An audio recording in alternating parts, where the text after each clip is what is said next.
Never did. Nice, enjoying it. And you said thanks for coming as well. We're really happy you're here. Glad to have you both here. Very This is glad. really difficult. If it gets any better, we're going to get our guns on you. You're going to get your what on us? Get our guns on you. Guns, yeah. Yeah, I'm trying to get this into the right order, this book, because it seems to be upside down in its cover. It's a printing error. The whole book's been printed upside down. Yes.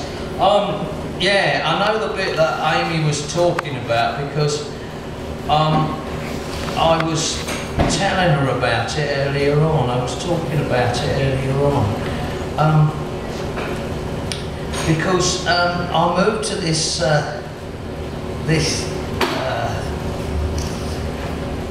town in the southeast of England, which is called Chatham, which is in the Medway towns, which is where all people like Billy Childish and that come from.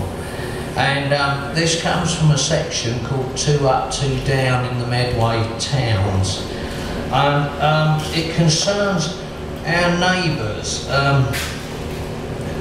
Linda and Keith, who wanted to, I mean, they were the most normal people I'd ever met. Yeah. They were the nosiest people as well. They wanted to know, like, if they hadn't got a drug dealer next door, or I think this was before crack, so they weren't worried about it being a crack house. But eventually, they used to call the police on us on a nightly basis. I mean, I once nearly got arrested in my own house for watching the TV too loud when I was actually in bed at the time, asleep. But they figured that, I don't know, you know, they were the weirdest people. Yeah, and this is what it was like going to their house. When we first moved in and they invited us round for a drink. Okay. We scrabbled around for some smart-looking clothes so that we wouldn't create too bad an impression. We needn't have bothered.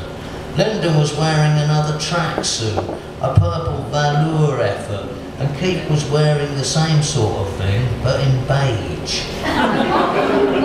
They'd had their house knocked through into one. The downstairs was a big indoor playground and leisure zone with an open tread staircase and a kitchen off the back. The room was carpeted in brown shag pile.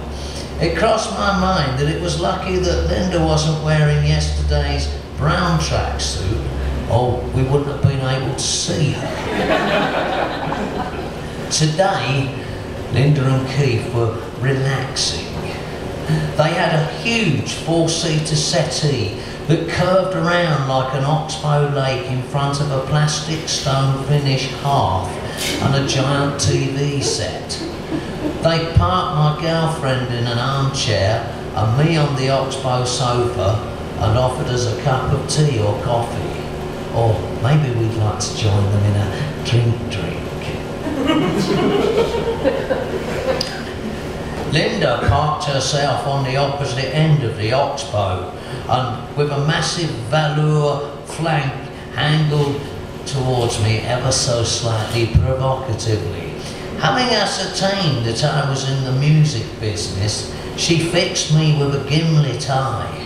So, Eric, what area of the business are you actually in? I wasn't going to tell her that my real name was Wreckless Eric, that I was a well-known rock and roll lunatic with a string of indie hits to my name, that I had a reputation for drunkenness and chaos, and that much to my fucking shame, Cliff fucking Richard had covered one of my songs, and that further fucking more, I'd nearly broken through into the big time in the US of fucking A, but then I'd sort of fucked up a bit, and now I was having a bit of a rest.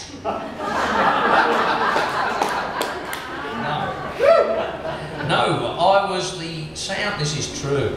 I was a sound engineer working for a country and western singer that they may have seen on their enormous TV set, George Hamilton IV.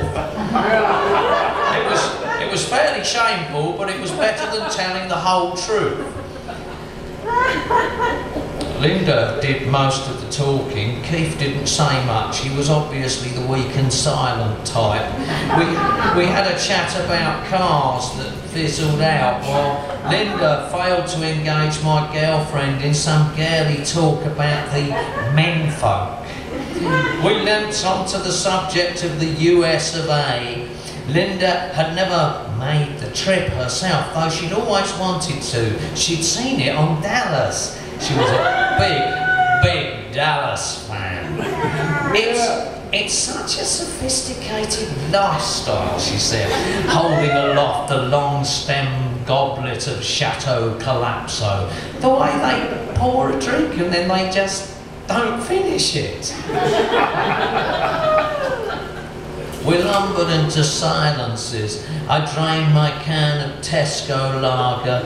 We discovered that Alan next door on the other side was the neighbourhood hunk and eligible bachelor. That Linda's ambition, and this went for Keith too because he nodded, was to move to Eltham. We'd never been to Eltham, so we couldn't comment. It was time to go home.